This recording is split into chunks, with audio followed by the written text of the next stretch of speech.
3, we've got ignition. 2, 1, we've got RIP takeoff. Yes, sir. Welcome to another morning edition. Live. Mouthpiece included. This is where we chop it up. We talk politics. That's politics fused with sports. Facts. Today's topic, the legend of the HBCU's Cheney State females. It's Women's Heritage Month, or Liberation Month or something. So we're going to honor the Cheney State NCAA basketball team. That's our hottest topic today. We're going to cover their incredible run. Their incredible run back in the days. You guys make sure you like, share, subscribe. Let's get them in the building. And remember, this is an open panel, so you can pull up. But if you do pull up, don't forget to bring your mouthpiece. Please stand by for production. Let's see if we can get this to work today. TATN. All systems are go.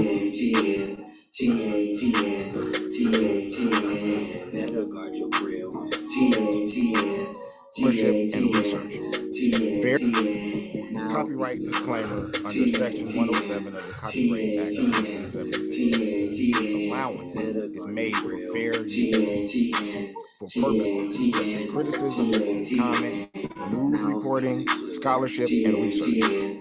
Fair use is a use permitted by copyright statute that might otherwise be infringing.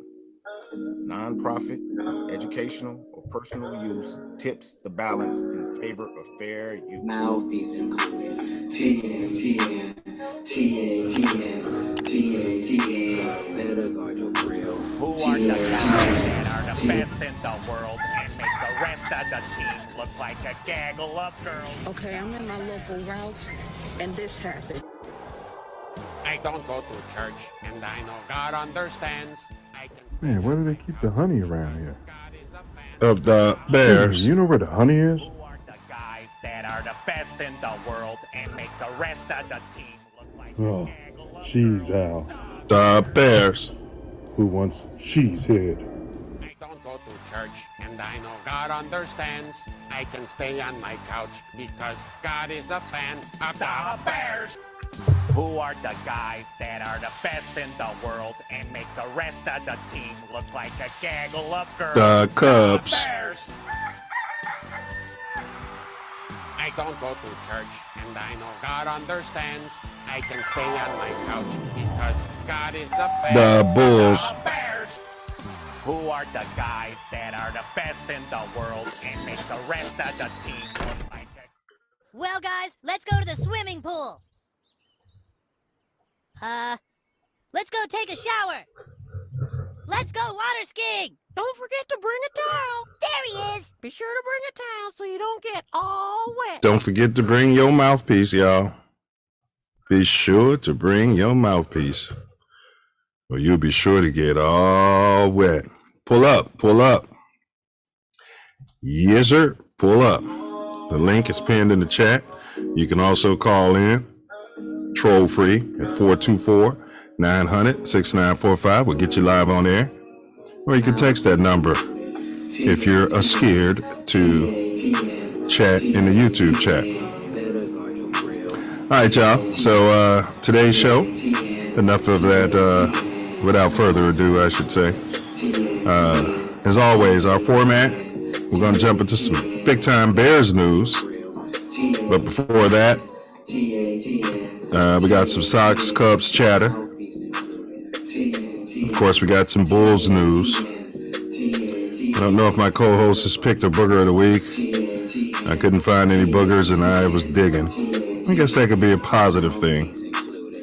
And today's topic of focus, the hottest topic, is the legend of the HBCU's Cheney. Are you listening, Prime? Cheney State. All right.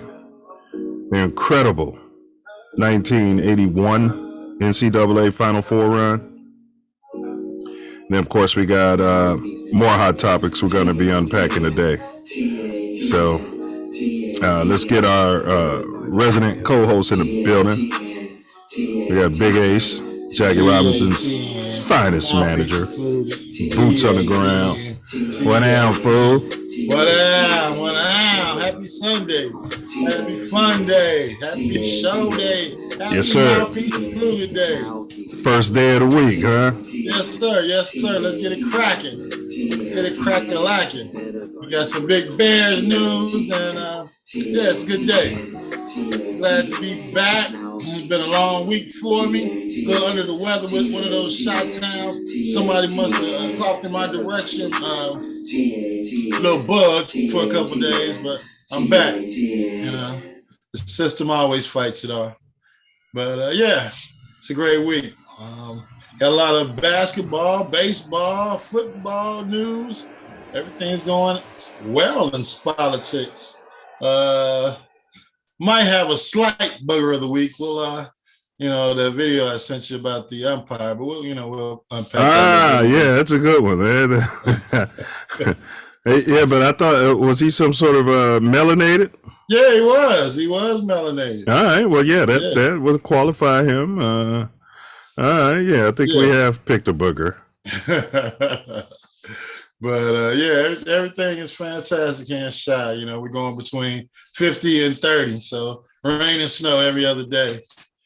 We got the elements. I wish we had some football going on outside. We can have some elements in play, but you know, wait till next year. Yeah, that's our Chicago credo. We'll get them next year. Oh yeah, well, you know, that's how we get out here. You know, we don't get them this year, we'll get them next year. We don't get them this game, we'll get them next game. You know, we just keep working. The city that works. As Jesse Jackson said, hope, not dope. Keep up hope, not dope. Up with hope, down with dope. Let's go, baby. As he was going to the Bulls games in the 80s, probably in the locker room with Q and the rest of the Bulls before Jordan cleaned out the locker room. Up with hope, down with dope. Hey, I'm really surprised that he didn't that none of the rappers were sampled none of that. Maybe he's got the he wouldn't sign off on it. Yeah, but you know, back in the day, you know, they didn't even get no clearances. So yeah. You know, he was already doing those Dr. Seuss rhymes in his speeches. Well, you know, it won't happen now. That's too much of a message. You know, unless they can mix it into, you know, some kind of Percocet. They'll be talking about dope, not hope. Today's drill scene. Yeah. Whoop, whoop, whoop. Look at that dope. Look at no hope. Whoop, whoop, whoop, whoop. Shout out to the drill music. Yeah, that's right. That's right. We don't want no problems. We don't want no smoke. Stuff your bag. You know what I'm saying? Right. But by any way you can get it, we won't knock your hustle out there. Even if you're smacking a 99-year-old lady over the head, you know, for her purse, we can't knock nobody hustle. Yeah, stuff in the bag. I mean, yeah. What you want them in your house? Yeah. I want them in anybody's damn house. What you talking about? Oh man, only in America. Yeah. Absolutely. Looks like I queued up the wrong thing here. There it is. Big Ace right here. All right. So let's hop to it, bro. We're gonna start out with the Sox Cubbies news. Now, your White Sox, they picked up Mike Clevinger, who's been cleared by MLB for alleged domestic abuse of his baby mama out there. Allegedly. Yeah, of his baby mama, and they cleared him. MLB said they interviewed the alleged victim and 15 other people All right. I don't know what 15 people you're talking to about this, but there were 15 people there when he beating on his baby mama. Okay. Baby mama. All right. And what I found strange about this, Ace, is I hadn't heard anything about this. Not a peep. Not a peep, especially a player that was he acquired a free agency? Yes. Free agency. This guy comes to Chicago with a pending criminal case, and we haven't heard anything about it, huh? Yeah, I mean, if his name was Ray Jackson. Oh yeah. How could the Sox be picking up a one? Yeah. Yeah. It's just, it's a black mark for the, no pun intended, black mark for baseball. A stain. A stain to the White Sox organization to pick up this alleged woman beater. And yeah, I haven't heard a peep about it at all. The only thing I heard about was when they said he was cleared. Yeah. Yeah. Well, hush hush. He was alleged. He was alleged. So, he's innocent until proven guilty, according to these United States of America legal system, unless he's melanated. Well, I mean, they got poor Michael Irvin crying. I almost made him the booger. I saw his press conference. He's passionate. You can't make him a booger because he's passionate, and we can't do that.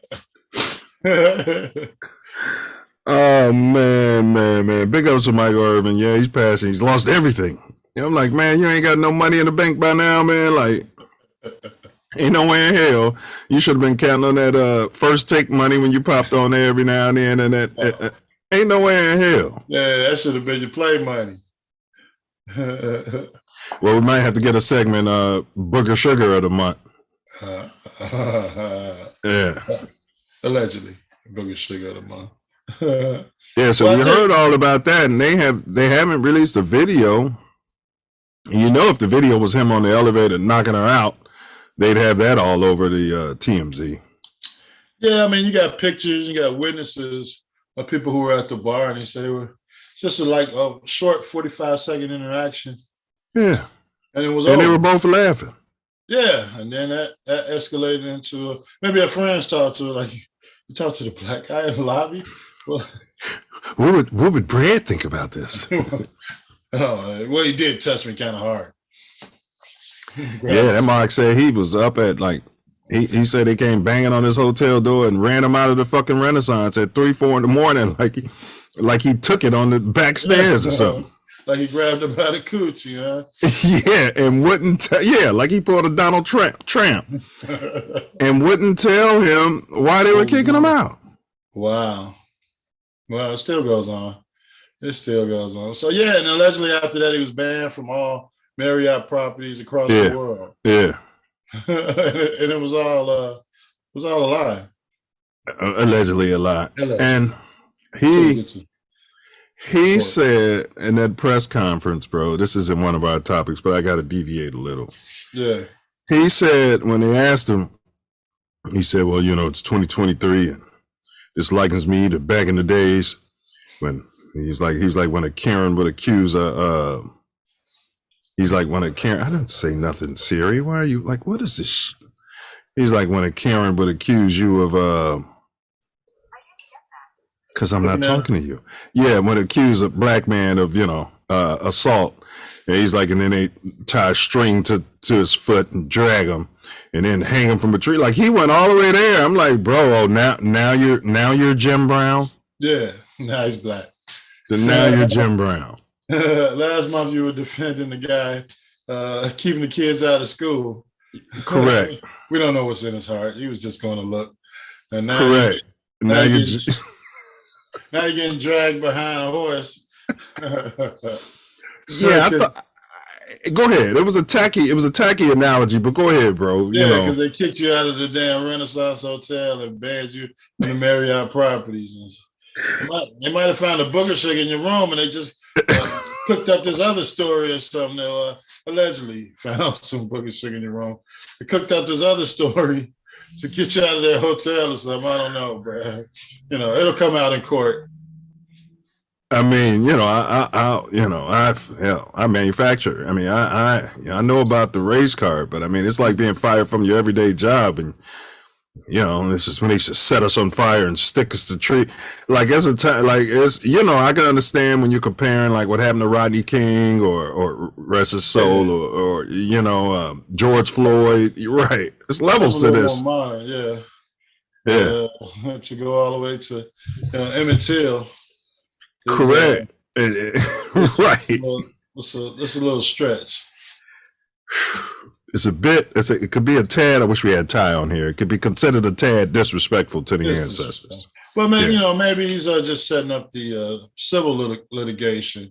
He should have probably said that analogy for court. The back room, the discussions in court. Yeah. Get him to settle. Man, he was talking, boy. His lawyers. And it was like, I hope he don't just go too far. You know what I mean? Because they gave him a chance to make a statement. Then after he busted out crying, he's like, no, wait a minute, I got to say something. That's what he went more into it. Damn. Okay, that's going to wrap it up. Like, no. All right. I hope he wins his $100 million lawsuit. And God bless you. At least they settle for 50. Yeah, exactly. And he can give some money. He won't give the money to any black museums. He'll probably give it to the Holocaust Museum. So after talking all that about lynchings and all that, he ain't gonna. Give it to the Jerry Jones Foundation. Yeah, he's gonna do something like that. Underprivileged kids that can't read too good. Yeah. Right. All right. You got any more Sox or anything else on this Clevinger or Sox Cubs banter before we jump on? No, it's it's spring training. I'm more excited about the World Baseball Classic and seeing all these young guys representing their countries than I am right now watching the Cubs and Sox drink beer and flounder around Arizona and Florida, wherever the hell they're playing at. So no, not for now. All right. Well, today's topic is the legend of HBCU Cheney State. Their women's team basketball NCAA Final Four run. We got other hot topics next on the list. Is those Bulls? How about them? Now, we were discussing Ball's knee, and now it's nerve damage. We're talking about Lonzo doesn't ball. Damage. Javonte Green had a knee tweak and supposed to have been in and out. Yeah. Just like Ball, but now he's out indefinitely. Probably shut him down. Yeah.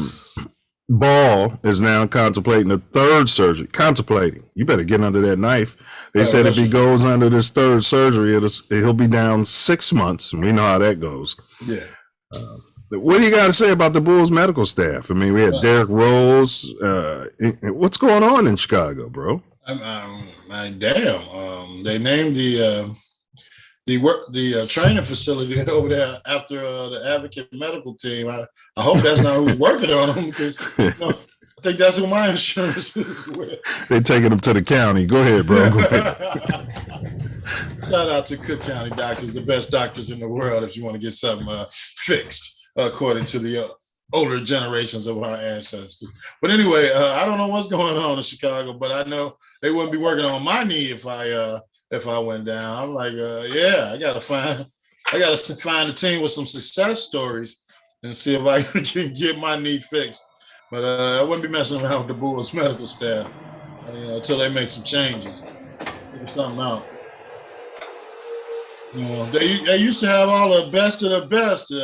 Doctor such and such and such and such, the greatest knee and such specialist. And now it's Pookie. Pookie's working on the Bulls' knees nowadays, and he can't figure out which ligament to fix, or whatever he's cutting with is causing nerve damage in the knees, and the players can't make it back. So, it's terrible to hear in this time and age of modern science and technology. Science. I don't know what the hell's going on over there on the west side of Chicago, or the north suburbs, or California, wherever the hell he lives at. Why they can't get this guy's knee fixed, or why they can't find somebody to do it. But yeah, mostly back in the days, if the player didn't agree with the team's doctors or the team's surgeon or specialist, they go out and Get the find second, third opinions. yeah, someone better. And well, supposedly that's what D Rose did. Actually, they said he didn't go to the team's guy. Reggie Rose and Ray Ray found him a doctor on 73rd and Narragansett. On Craigslist. K. Got you, bro. Yeah. Got you, bro. It won't be none of that fanfare. Won't be nobody around here. No. We got you. It's gonna be in the basement. We got you. That $1 million they allotted for you, that $500,000 they allotted for your surgery. I'm putting 300 of that in my pocket. They will get you straight over on Avenue O. Okay. We're gonna put the rest in a CD. Yeah.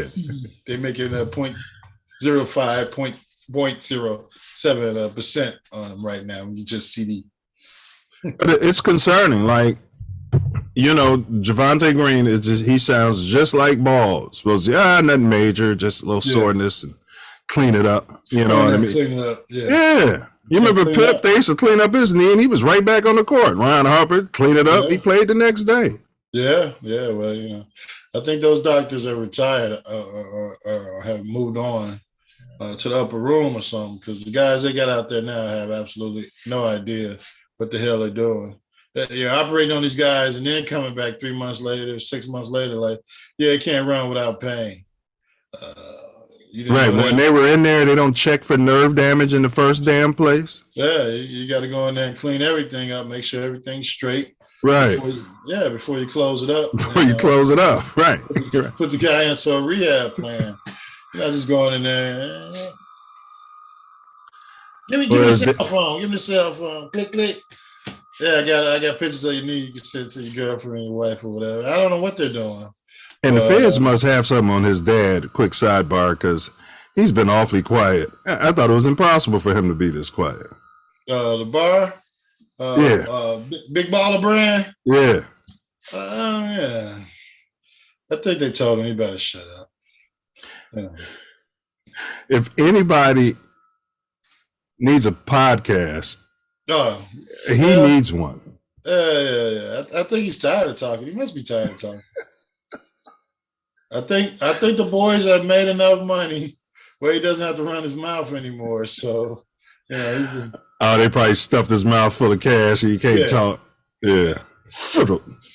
So we got, but now we were saying blow up the Bulls, and I'm not going to eat crow. I still stand by that. But I think the last time I checked, they're like a half game out of the play-in. If they get in, they'll be playing Milwaukee again. Oh, yeah. What say you about the big playoff hopes for your great city of Chicago there, fella? That's great. I'd love to get in the first round of the playoffs, break out some of my Bulls gear for about 3 or 4 days, and then the playoffs will be over. Do you think they're going to get in? Of course they will. They're a major market. Who's sitting down there at 8, 7 or 8 that they were wanted in the playoffs over the Bulls? You sell some hotel rooms, some Zach LaVine jerseys, Patrick Beverly jerseys, and get some people over there at United Center. It was a buzz this week with the Big Ten tournament. Let's keep it going in a couple months with the playoffs for about 3 or 4 days. Playoffs? Are you kidding me? So are you saying, are you seeing Patrick Bev jerseys, Bulls jerseys? People weren't rocking them around the south side and west side of the great city? Yeah, this is a dramatization. No, I have not seen a Patrick Beverly jersey.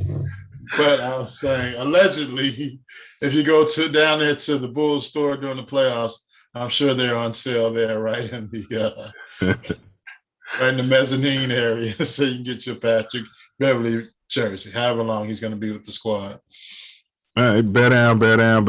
Bulls, go Bulls.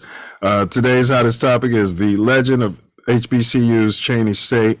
In honor of Women's Heritage Month, we're covering the female NCAA team. They had a great Final Four run back in 1981, which, like I said, that was my Michael J. Fox, Alex P. Keaton phase. I don't think I could care less. I think it was all about Carolina and Georgetown. Might have been 82. We'll get the details. But yeah, it's real basketball going on back then. yeah, what are these girls doing on the TV? You know what I mean? I'm toxic and I'm masculine. Nobody's watching this. But it wasn't framed a certain way that, you know what I'm trying to say, like, as it should have been. It was a travesty, actually. Travesty. But we'll get there. Yeah. Right now, I want to talk about Shawn Kemp. You guys might know he played for, at then it was the Seattle Supersonics, wasn't that his main? Yeah, and this is before guys used to move around and go play with this guy and go play with that guy. So, Shawn Kemp put in work. Yeah. Athletic, smart, intelligent, soft hands. But, yeah, athletic. Now, just like Mike Clevenger, I'll admit, I hadn't heard about this. And he's colored. He's melanated. He's got an awful lot of melanin. Big ups to Shawn Kemp. But he will not be charged, according to the PD, with a drive-by. I'm like, what? At his age? But allegedly, he was at a mall or something, and he was tracking his iPhone, and that's getting a lot of people caught up. Let it go, people. Yeah. Hopefully you got the insurance and you got a dad. Just let it go, Yeah. But he says he was tracking his iPhone to a whip in the mall in the parking lot, and all of a sudden they start busting at him. I don't know if he had his gun out. And Coach, if you're out there listening, this is the type of stuff we're telling you. Running around there waving that thing. Somebody's got to use it. Over nonsense. But I don't know. They didn't say he had his stick out, but obviously he got to it. But the story went, they started busting at him, so he started busting back, and that's why he wasn't charged. What are your thoughts on this, bro? You're a retired NBA all-star player. Grandfather age, and you're tracking a iPhone without the help of the authorities. It doesn't make sense, buddy. And apparently you were looking just in case there were trouble, which came to fruition. You were able to defend yourself with your weapon of choice, which, in these instances could lead to stray bullets. So what if somebody else gets hit by a stray bullet that came from your gun or came from the iPhone holder? Even their gun, right? You're right. Yeah, go ahead. You can't take that back. And once you get home, it's like, man, it was just an iPhone. Aren't you a millionaire? You'd be like, oh yeah, I could have just went and bought another one, or using insurance or whatever the hell. What the hell are you doing? You could have lost your life for a damn iPhone. So I don't understand it. If you don't want to get the authorities involved, just let it go. Let it go. Yeah, that's well said. And I agree with you 100%. I mean, me personally, I don't want to kill anybody. I know a lot of people do their, banking and their transactions. There's a lot of stuff in your iPhones. I get it. But at the same time, there's a way you could go in on the back end and shut everything down and you kill that electronically. Yeah. And get you a new damn phone. So you want a new phone any damn way. So Correct. Glad he's all right. I'm not gonna pocket watch him though. I don't know how much money this kid still has in his coffers. Well, he did have a lot of children, but at one point he was a millionaire. So yeah. All right, you guys like, share, subscribe. You can pull up. The link is pinned in the chat. You can call in 424-900-6945. This is interactive.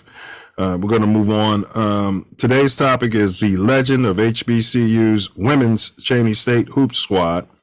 They made an incredible NCAA Final Four run, which is rarely talked about on the major networks. This is a black college prime. Even the ladies on the team, which we'll get to, we're talking about how the school was a complete shithole. It was one of the oldest HBCUs. The oldest, yeah. Yeah. So out of Philadelphia there. Yeah. Yeah. We got a lot to unpack there because there was a lot of TV money and stuff coming in, and I expect those facilities to be nice now. You know what I mean? They should have been like Duke after that. But we'll you know, this is what Dion and everybody's talking about. What was happening to the money? Next topic, we got some beef. We kind of talked about it. Perk, who I stopped listening to when he said, when he gave a take that the Beard and the Big Center were the best big small duo in the history of the NBA. He said that after they were playing together for like 3 weeks and went on a run, won like their first 8 games. Yeah, he said that, and I was like, oh, this guy, I'm not going to say retarded because that would be unfair and unprofessional. Yeah, but I was like, this guy obviously was too big for the short bus, so his parents drove him around, but he should have been on it. Mentally challenged. Yeah. However, he went at it with JJ. We don't know what's in his heart. Redick, you know, Redick went to Duke. Yeah, you know, sort of savant. UNLV, University of Non-Learning Vandals. You know how some of those kids think at Duke. You know, we're not going to say it's a racist institution, but you know, we don't know what's in their hearts. Yeah, we don't know what's in their hearts. Yeah. Coach K would only take high yellow players back in the day from, quote, good families, you know, because he knew, they would be able to deal with the racism because they already grew up with it, you know what I mean, out there. Yeah, I don't think it's changed much there either. And you know, ESPN likes to have a guy. I don't see the one guy who was from Texas who used to have that conservative slant. Can't think of his name, but he was like a Perk. And then all of a sudden, you don't see him much. I think he's on the radio. I mean, like Redick, you don't see him, but now he's on the radio. So now Redick, you know, speaks, you know, he speaks his mind. Yeah, what to do. Yeah, he's smart. They had a heated debate, I should say. I think, so Perk, his take was that basically the voters, which we've said here to a certain extent on Mouthpiece included, majority white, have some sort of a bias, you know, and he didn't really call him racist. He was just asking a question. And that really grinded Redick's gears. So they let Redick, just to give you guys, you know, some setup. Redick was on there. Stephen A. Smith, for the first time in his life, he didn't say nothing. I almost made him a booger. And he let Redick use all those words and talk to Perk like he was just an ignorant mooly. Oh, he talked down to him. He was so disrespectful. Yeah, that's basically what he was saying. Yeah. Allegedly. So, long story short, Perk was just saying that since the 90s, you haven't had an MVP since 1990 that wasn't in the top 10 in scoring. Redick pushed back, and you know, it's funny you picked 1990 because in the 80s, Magic got it, which some of those should have gone to Jordan, but Magic was getting it, and he wasn't in the top 10 in scoring. However, Magic was winning chips, JJ Redick. He was winning chips and getting MVPs of finals, JJ Redick. Yep. But that all being said, it's a regular season award. You know, Perk wasn't, I don't think, the eloquent enough guy, you know, to have that debate with JJ Redick. With the Duke guy, yeah. Yeah, shame on Perk screaming and shouting. Shame on ESPN, but I'm going to get your take on this, and then I'll come back and add to it. I mean, you know, the fact that Stephen A. would sit there and let this banner go on and on without, you know, interjecting when he saw his man, you know, was, you know, maybe not struggling from a lack of intelligence, struggling from a lack of eloquence to continue the debate. You know, we know who's back. He's always covering. So, but you know, it is what it is. I mean, you know, if JJ Redick doesn't like to be called out on the truth, then that's his problem. He knows what's going on. He might not want to admit it, but he knows just as well as Stephen A. Smith and Perk was telling him. You know, there's a reason these guys are winning MVPs from these shithole countries are not even coming to a ceremony to accept it. It means nothing. They know they shouldn't be the MVP of the league. You got all of these melanated players running around here, leading the league in scoring, carrying their teams for an entire season, and all this guy has to do is show up and have a name of Rastanovich or Skuskachaman, and he's in the top. He's in the top running all season for the MVP of the league, and they haven't won a damn thing. So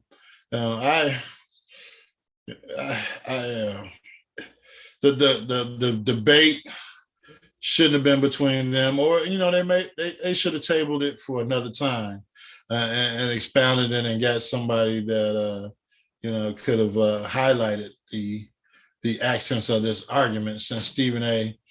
Didn't want to. But hopefully it brings about a conversation about what's going on with the league MVP, and a way of changing the vote or figuring out how to get the actual MVP of the league accounted for year after year.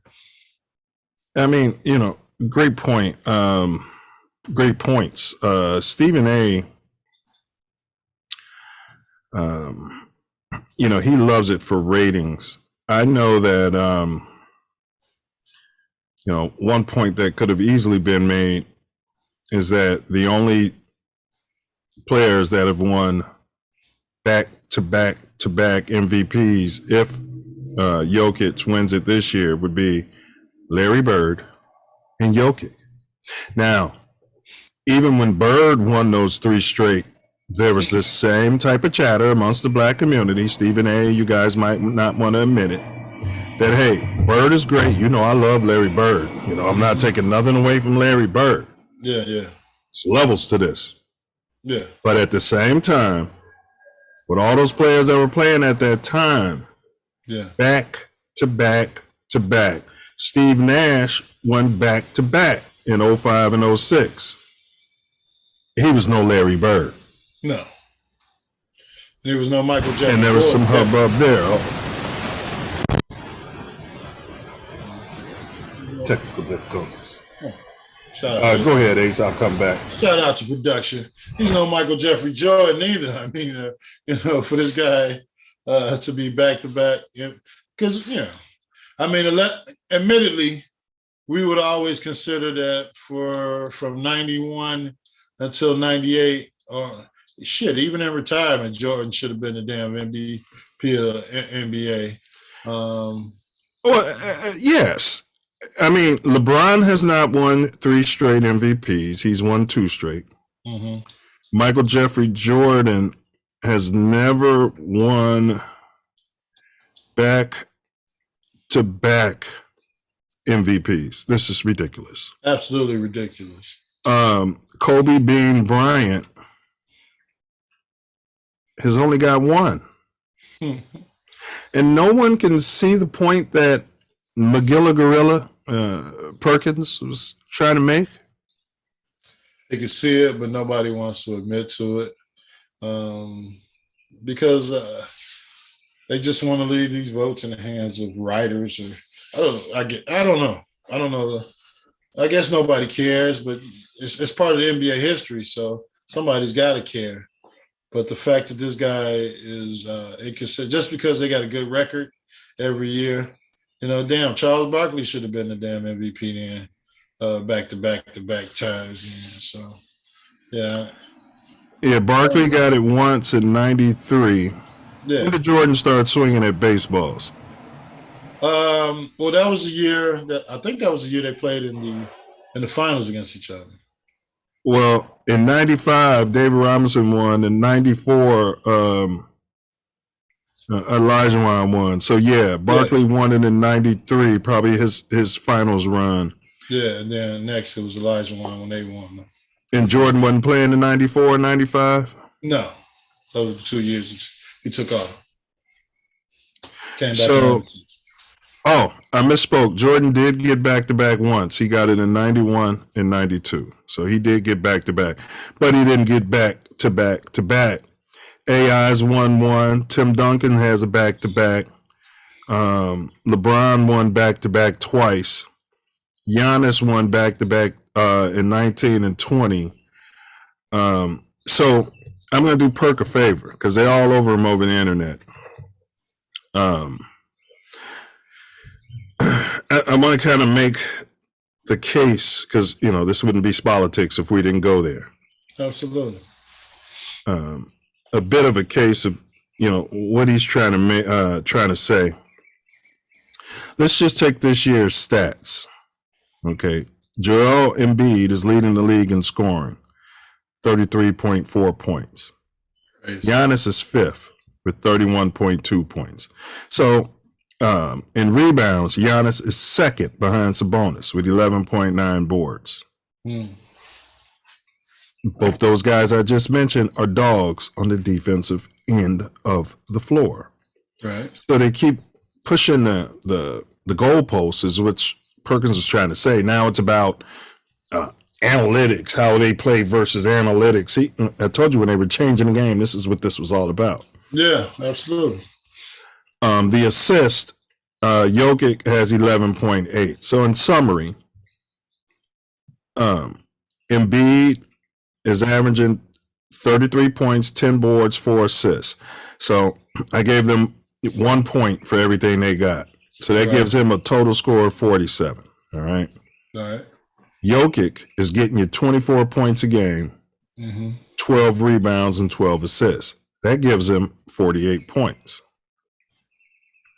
Giannis is giving you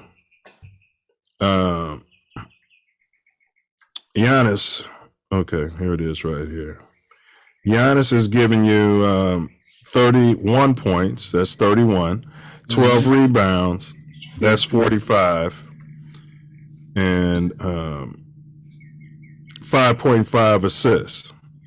So Giannis is at like 50, 51. To me, damn your analytics. Because see, what Perk didn't mention is people were saying, oh, you can give it to Kobe every year. You can give it to LeBron every year. We're not going to do that. Then give it to him. If you can give it to him every year, give it to him. You gave it to Bird every year. Yeah. You're giving it to Jokic. Yeah, every year. Haven't won shit. Can you say shit up here? The only time he got to the Western Conference Finals was when during the bubble chip. Nobody really recognizes. Doesn't count. Yeah, I mean, if you're just gonna give it to him. Just give it to him. And now that Luka has become the Michael Jordan of this era for European players, he'll be next. You give him fouls every damn game, all game. So you might as well give him the MVP trophy next too. I mean, you take, if it's a regular season award, Giannis, he just got his Robin back, who's playing back into shape. But before that, it was Giannis. They went on like a 19-game winning streak. His team is in first place, just like Jokic in the East, which is a tougher. They don't want to talk about that. When the East is good, they won't say how the West is weak. Right.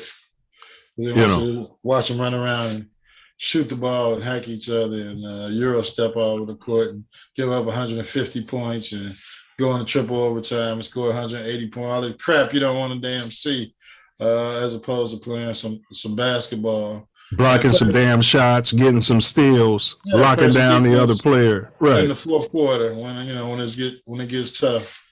So ask Golden State last night. I mean, it gets tough. Even without Giannis, the team is playing tough. So, do we claim to know what's in these white writers' hearts? We don't know what's in their hearts. We absolutely. I'm just saying it's an implicit bias. I wish they had somebody a little more eloquent to debate that. Stephen A. maybe should have debated that with JJ, because Stephen A. and JJ be getting into it. I don't. You know what I mean?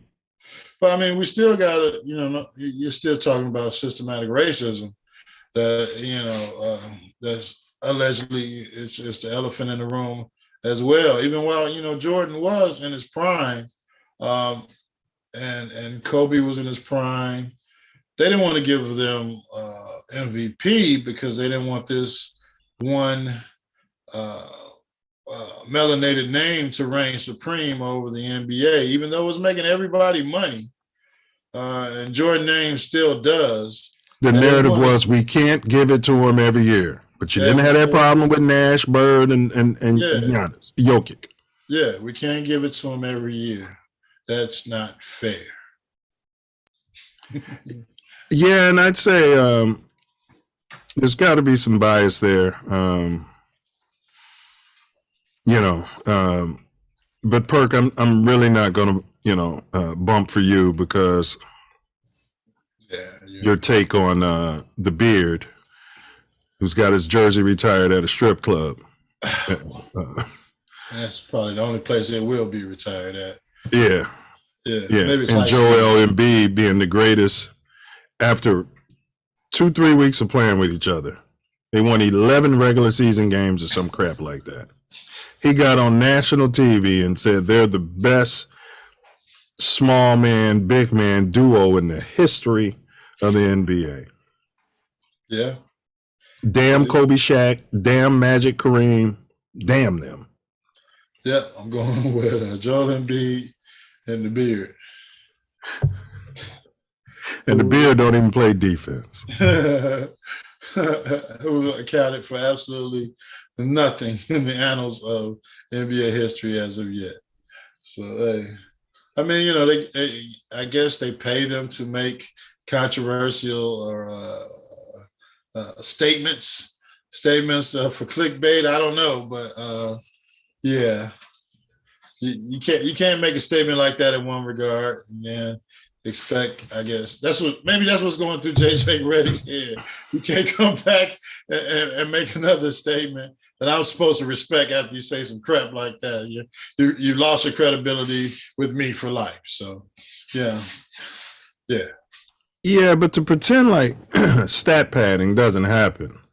Like, come on, man. Even playing pickup, you knew the guys who was out there. The only time they passed is when it was an attempted assist. You know, other than that, they were shooting. Yeah. There is ways to pad your stats, and many players have learned how to do that. They do it in high school. That's how they're able to get to the college level. Many of them do it in college, and that's why when they get to the pros, they suck. Right. Padding their stats their entire life. You know what I mean? And not learning how to win ball games. I'm not saying Jokic is a stat pad. I don't see that in his game. Right. But to pretend like there haven't been stat padders, Russell Westbrook, LeBron James. Yeah. I mean, and it's to your benefit now to pad your stats to get to that $200 million contract. If somebody's going to give me $220 million to pad my stats, damn it, I'm padding. Whatever I got to do. I don't need no damn championships. I need a max contract. And unfortunately, that's the way the league has progressed since, the retirement of Michael Jeffrey Jordan and the changing of the rules to, not touch players, not play defense. And they want to get, the scores up, which they have. Your leading scorer in the league is making, scoring 33 points a game. When back in our days, if the leading scorer in the league was getting 28, 30 points, that was a lot. But now 33 a night and rebounding, it's a different NBA. And that's what the league wanted. So, congratulations on getting what you wanted. You didn't want to pay Michael Jordan $30 million for one season back in the 90s. Now you're playing all these bums $30 million and $40 million for bed rest and to pad their stats. They're not progressing your game to the point where I watch it. I watch certain teams, certain players, because they're good. I watch a Steph Curry play, or just certain players play. Like the game last night. I didn't catch all of it, but I really enjoy Milwaukee and Golden State going at it. I don't like some of the concepts of what they're doing, of 3-point shooting to win every damn game, but or lose every game. You're either gonna win by the 3 or die by the 3. But I enjoyed what they were doing as far as playing ball, and and in the end, it was Drew Holiday that came out there and made it happen for the Milwaukee Bucks to put them over the top in that game. I think they won. I didn't even see the end result. I left with like 30 seconds left. He just hit another 3-pointer. But Steph did. It was a good game to that point. So, yeah, I enjoyed them guys playing ball. But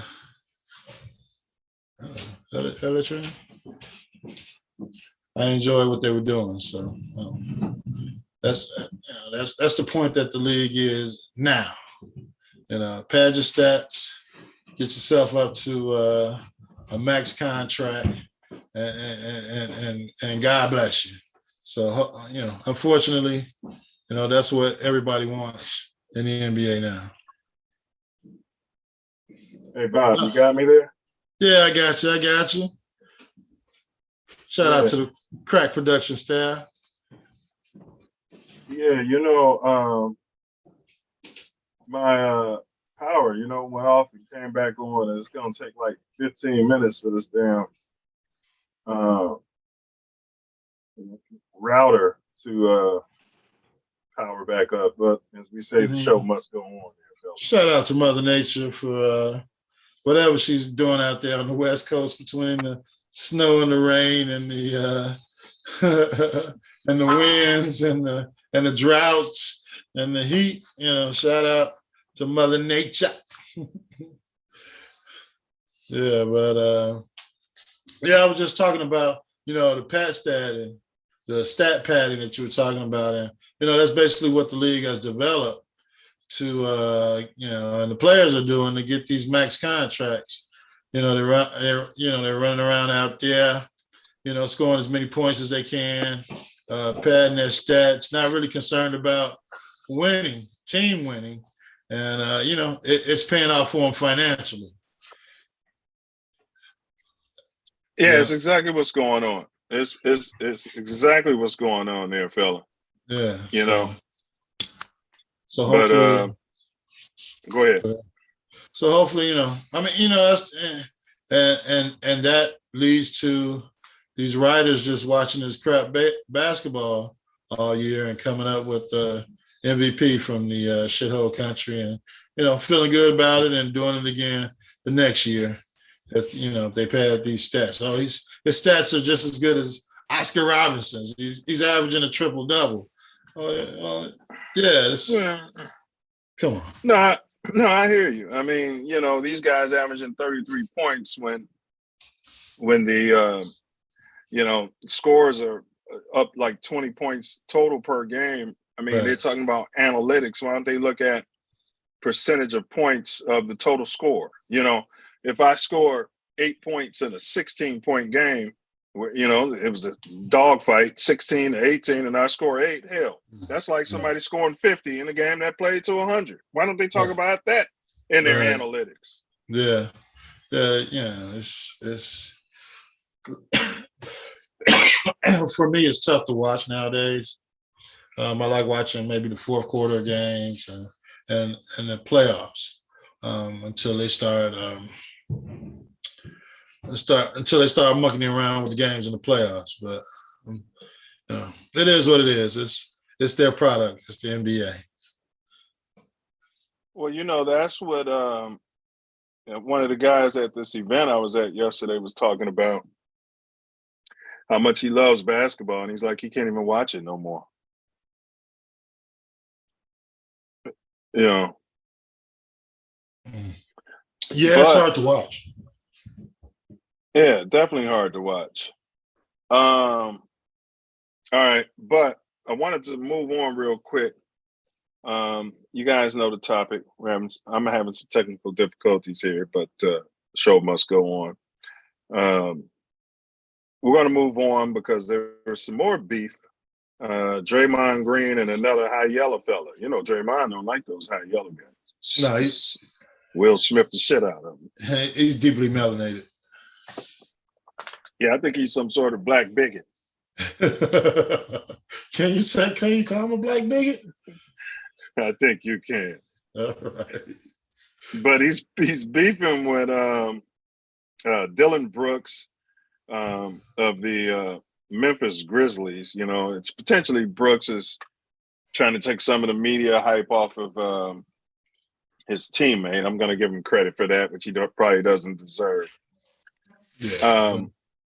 But man, my take on it is, well, Draymond can always STFU, but these Grizzlies, man, they got to take a big cup, as Tori says, a big cup of STFU. Oh yeah, I mean they got I guess they're looking to, like you said, take the pressure off of Ja's situation and what's going on with their team and how long he's going to be out. Because they may say 2 games, but that was self-imposed. Now it's up to the NBA, to decide what they're going to do. And allegedly there's some more information coming out the deeper they go into these investigations. Yeah, so I mean, I don't know where the tough guy stuff is coming from. They said the stuff in the club with him holding the stick was about he's shooting a video, a rap video or something. So yeah. Who knows what that was actually going on? But yeah, you want to, if you're the leader of the team, you want to defer anything from the person that's not there. You want to get back out there and have everyone focus on your team. The team, Ja's not here. You got to treat it like he's not available. He's not available to play. So the focus should be on us and what we got going on here. And Draymond Green should know that. Yeah, Ja messed up in certain regards, but he'll be back.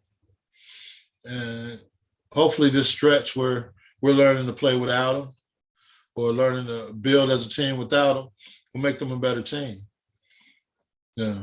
It normally does. Yeah. Well, and Draymond, one thing about it, they played, and right after all the chatter, I don't like these guys all being buddy. They don't have to be ops, but yeah.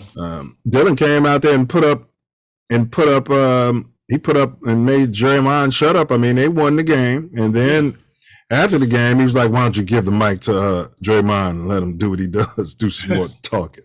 I think if Draymond sees that guy, man, because he don't like them high yellow fellas. I'm telling you like that.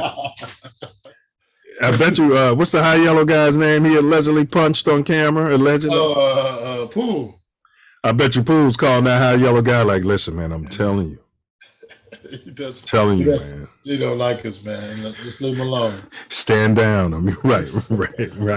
Hey, man, I'm not no punk like you. I wish you would come over here. I'm in Memphis. Well, you saw him up in Draymond's face. I don't know if you saw it, and Draymond was pushing him off like during the game. Yeah, if they were in practice somewhere, Draymond would have punched that dude. right in the pie hole. If he would have had some in his, like if he not punched Poole and been through that already, I think he would have punched that dude on the court right there. Yeah. Well, I mean, hopefully with his experience and 4 championships, he knows that it would be detrimental to them making the playoffs or continuing in the playoffs by punching another player at this point of the season. Yeah, but a quick sidebar, your boy came back and was balling out. Steph was balling, man, and hit a couple of big shots, won the game last night in overtime, man. So big ups to Steph Curry. So they did win the game in overtime. That's what's up. Yeah. I mean, they're talking about putting Steph in the top 5. I don't know who he's going to supplant. Oh, you mean they're putting them on the Mount Rushmore? Yeah. Maybe I give him a top 10. I will too. Seeding. But top 5, that'd be tough. It would be tough. I mean, top 5 all high yellow. He's definitely on that. Well, Draymond wasn't like that. The all high yellow team. We should cover that. The all high yellow team. I don't know if YouTube will go for it, but we gotta look at that. Okay, I got you. Man, who's gonna be our center of the all high yellow? Well, yeah, he got some all high yellow. Yeah. You gotta look into that. Absolutely. Yeah, all high yellow team. Get that all right, so get that right off. Go ahead, bro. My bad. You say what? We can get that right off of Fox. Yeah, Fox Box. Fox Box. All right, so let's push on, man. So we covered this Dylan Brooks. All right. The Bears, bro. The Bears are off the clock. Bear down. Yeah. So we had a big trade. Ryan Poles, I tell you, you were listening to the Chicago faithful. I'm glad you got all this nonsense about we're trying to decide what we're going to do with Fields. We got to sit down and talk to everybody. Smell these quarterbacks' butts when they come here out of college compared to the way Fields' butt smells. I mean, like, what are you doing here? So he finally put all that to bed. He made a big trade with the Carolina Panthers. Our Bears received the 2023 first round pick. That's this year, which is number 9. We picked up the second round pick that we gave away for Claypool in that move. So he picked up a second. Yeah. So essentially, we got a second this year. We got their first next year. They're going to be a shithole team because we took DJ Moore, who was a number 1. He's a playmaker that Ace and I have said we needed. We watch those football games. We watch quarterbacks throw a little half-yard pass, and we watch those playmakers make plays out there. Yeah. We've got that finally. 25-year-old DJ Moore, and he should be a DJ, bro, with a name like that. Yeah, he can sit up there and let the computer do everything. DJ Moore. Yeah. All right. And then we also got their first in 2024 and their second in 2025. Ace, I give this trade grade based upon what I'm looking at. I'll go ahead and give it a B+. I want you to grade the trade and then go ahead and give me some banter out there. Well, I'll it's incomplete as far as I'm concerned. I give it a B. We've got a receiver that we desperately needed, a number 1 receiver that'll make the receiver room a lot better. That we got a guy that can go out there and get you 1,000 yards and work with your top flight quarterback. It takes the pressure off Claypool. They can bring him in, whatever plays, whatever. And Moore gets his numbers even playing with bum quarterbacks. But go ahead. Yeah. I don't know. I set up some tight end packages for Claypool if I was the Bears. And you still got Mooney running around. Maybe you can make him a slot. Maybe you switch him to the Y or the X. You can put him anywhere. And now you got your picks. The picks I was looking for trading with Indianapolis. You got from Carolina, and you got a player. So I would give it a B. What would make it an A for me is what they get out of the draft. And I believe with that 9 pick and the 2 second-round picks that they have, and the picks they got coming next year, it will generate into an A, probably an A+, because at number 9 you're either going to get you a stud on the defensive line, or you're going to get a stud on the offensive line. They're still maybe looking for a playmaker, maybe out of that pick also. So, you're in a position now, especially before free agency, to go out there and get a couple players and determine what you want your draft to look like. So that, you know, if they can shore up those lines through free agency, and they can go out there and get a dynamic another playmaker for Justin Fields on offense with that 9 pick, or, you know, the offensive lineman they were talking about, on one of those ends that they've been talking about, or Carter might fall to 9, according to a lot of people are saying. So I'll push it up to a B+, almost an A, and with the potential of being an A+ for getting us all these damn picks and putting us in a position to build a team with some depth that the Bears sorely need. Yeah, I mean, the only reason I didn't give it an A is because, you know, like you said, they got to make some moves, but I love it, man. I mean, you're showing that you're committed, which I needed him to do, that he's committed to just in time. He's getting him a number 1 receiver. We saw that with all these other quarterbacks. The drop dead gorgeous with the long flowing blonde hair and blue eyes out of Jacksonville. Yeah. They went out and got him. And they even brought in my man who was gambling last year, Ridley. They got Ridley next season, bro. Jacksonville. Yeah. But, even they got your boy some tools. Jalen never hurts. Yeah, I mean, they went and got him a number 1 receiver before the season started. They got them all the way to the Super Bowl.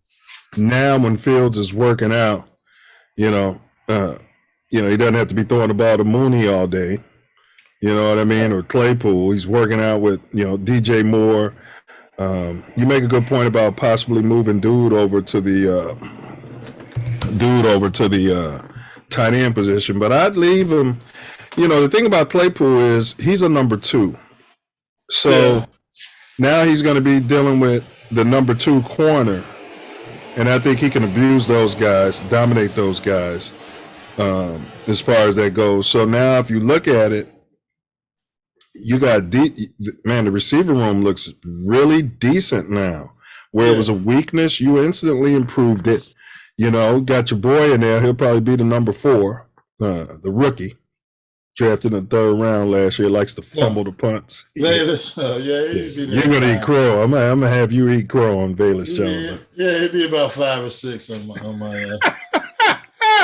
Man, there's somebody, he might be on the cut bubble, bro. Yeah. I mean, it depends on what happens in the draft. You get you a receiver out of the 4th round, or maybe a 3rd round receiver again this year. Yeah. He's not fumbling the ball, and you know he can run the route tree, and he might be on the practice team. I mean, you don't want to discount like Moore. They were looking for like 2 first-round picks when they were trying to trade him last year. You know, so I think your boy Poles got off like a fat rat. Yeah. You know, we fixed the receiver position. Now you got that draft capital, to your point, that number 9 pick. If Carter falls, he's a no-brainer. You know, maybe you can get old lineman, which I said in my mock draft, you know, down that far. You got free agent moves you can make now.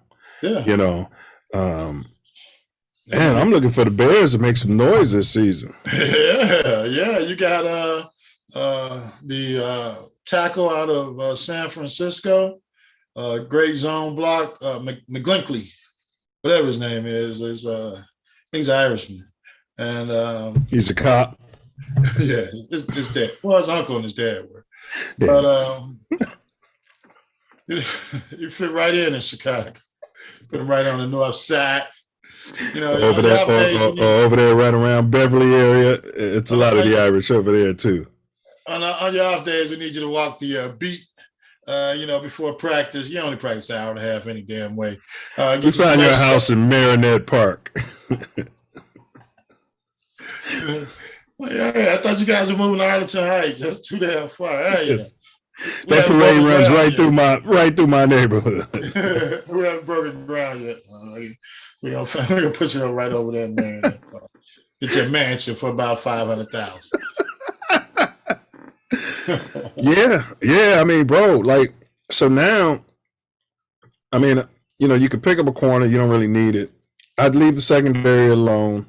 Now you still got all this draft capital between this year and next year to get you an athlete at the linebacker position. To keep shoring up the trenches on the defensive and offensive line, bring in bodies, and play the best man.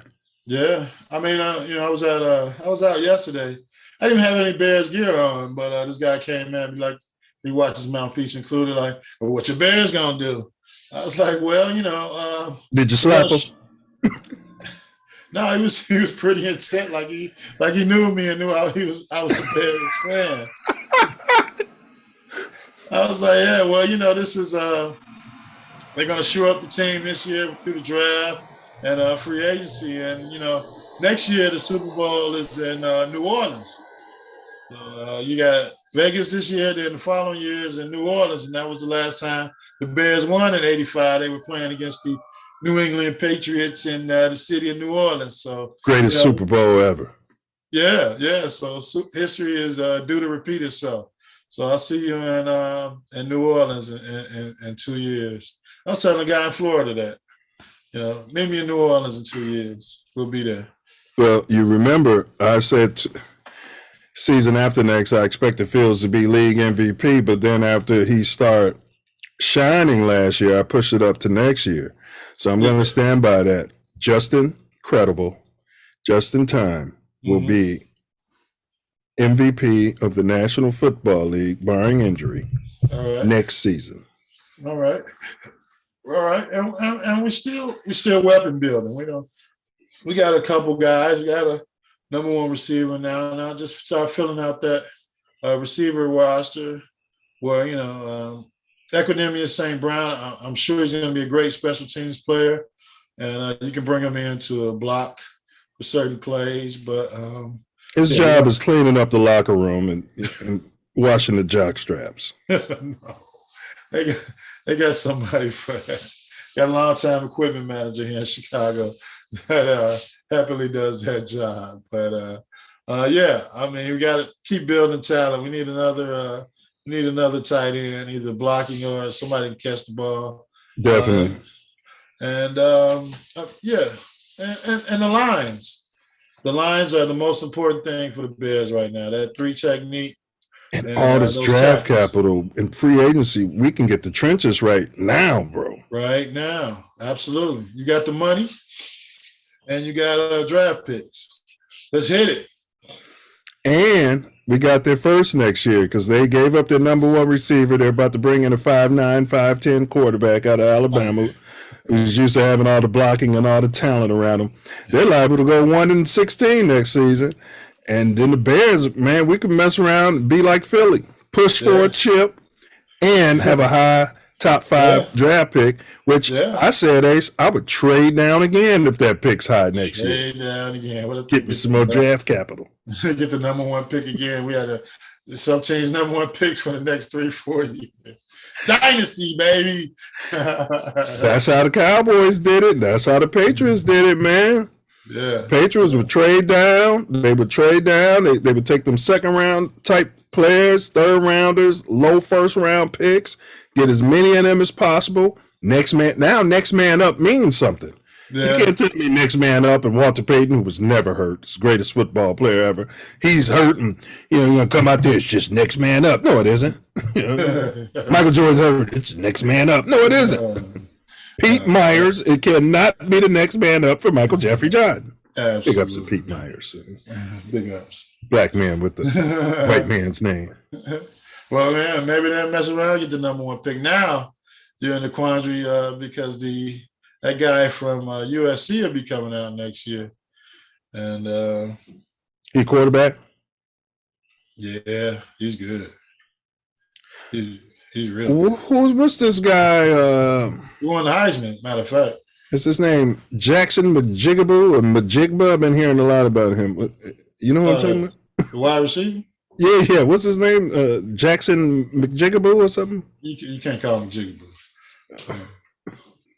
Jackson Majigba, something like that? Yeah, out of Ohio State. Yeah, his name keeps floating around, I guess, because Justin likes to throw to him.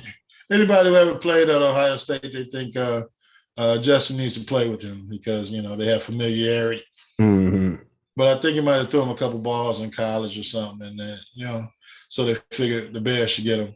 But he doesn't figure to be a pick at number 9.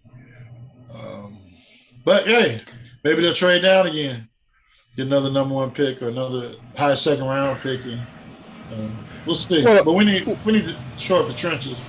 So I think that's the reason the move was made before free agency started to see what we can do to get draft capital and fill up that room. Well, Jackson Jigba, he's not going to be coming now that we got DJ Moore. So I think you can never have too much talent. Well, that's true, but with although rookie wide receivers do break through pretty good in the league their first year, but with Justin being on the last 2 years on that rookie contract, I'm looking for him to get the MVP this year, or flirt with it. All right. Flirt with the playoffs. And then now, after year 4, you need to go ahead and lock him up for a minimum of 7 years. I say that to say on this rookie contract, if you want to get her done now, I wouldn't be bringing in too many rookies to have them get developed and go through that whole process with them.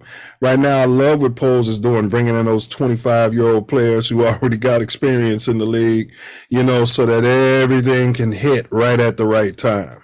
I got you. What I'm saying? Yeah. I mean, they're pretty much on the same arc as far as the talent and maturity in the game would be, because he's Justin be 23 this year, 24. Yeah. Yes. So you got a younger team. You build up your lines, and you shore up any holes that you need to through free agency, and then hit the draft.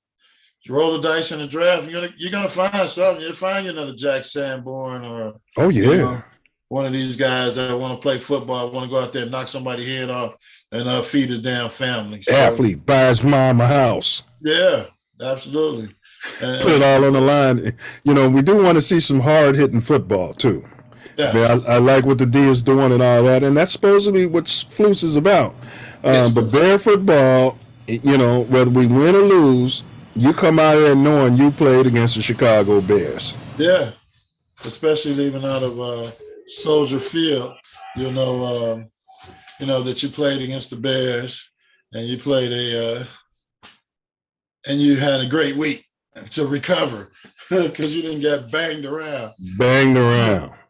People don't understand. Well, when Bears fans watch the game, we really, they like to say it's the Ravens fans, but we really appreciate that good, hard-hitting football. Oh, yeah, that good, hard-hitting Chicago Bear, that Dick Buckus type of Mike Singletary, Otis Wilson, Wilbur Marshall, they were racking people up.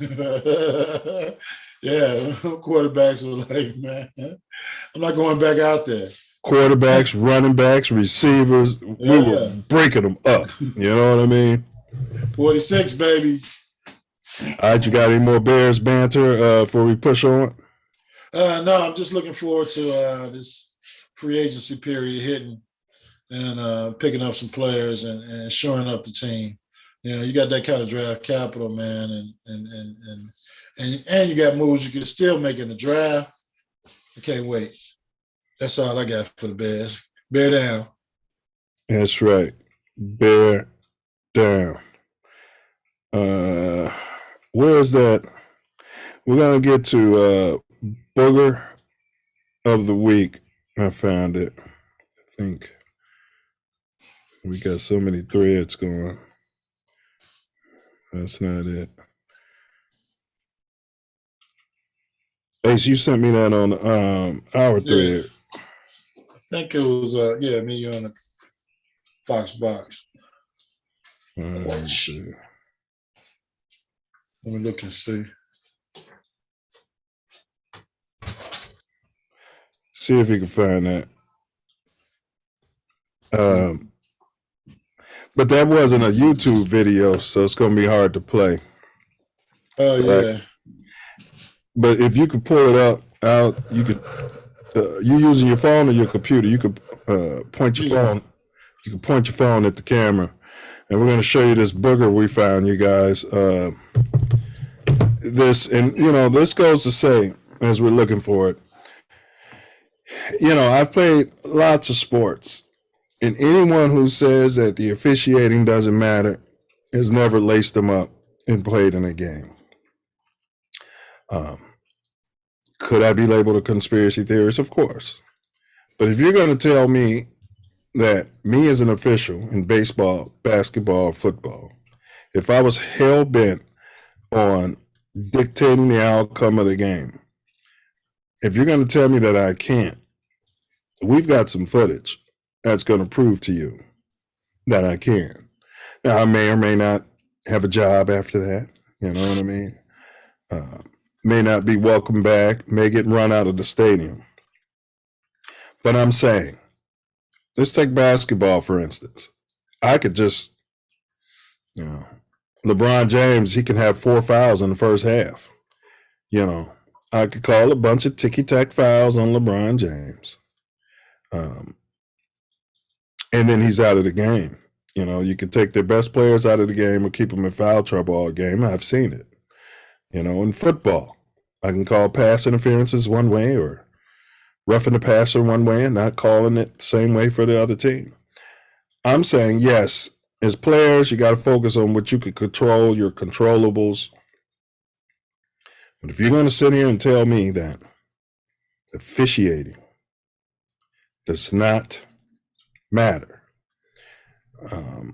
that the officials can't dictate, potentially, I should say, the outcome of a ball game, I'm going to look you right into the camera and say, you have personally never laced them up on any level, at any capacity. You've never even played pickup or street ball, right?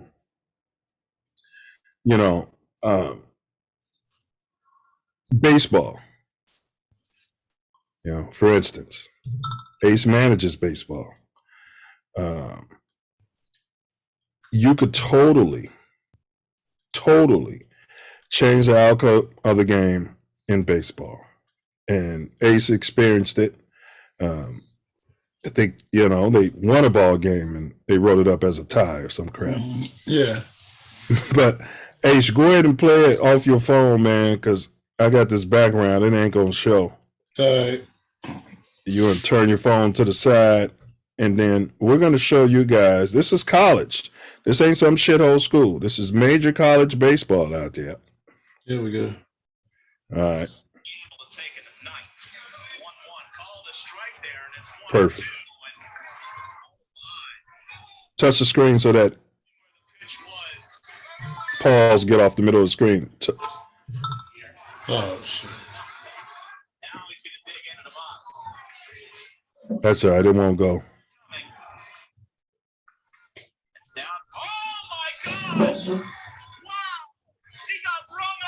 Take it from the top.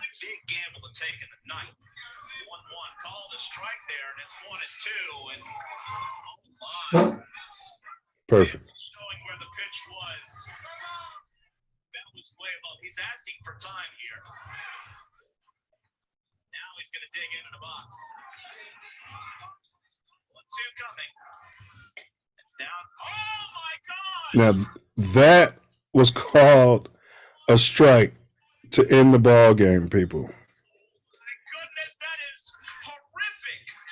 The other team knows how flagrant it was. They're holding the batter back. That is just awful. Oh my gosh. The announcers are calling it awful.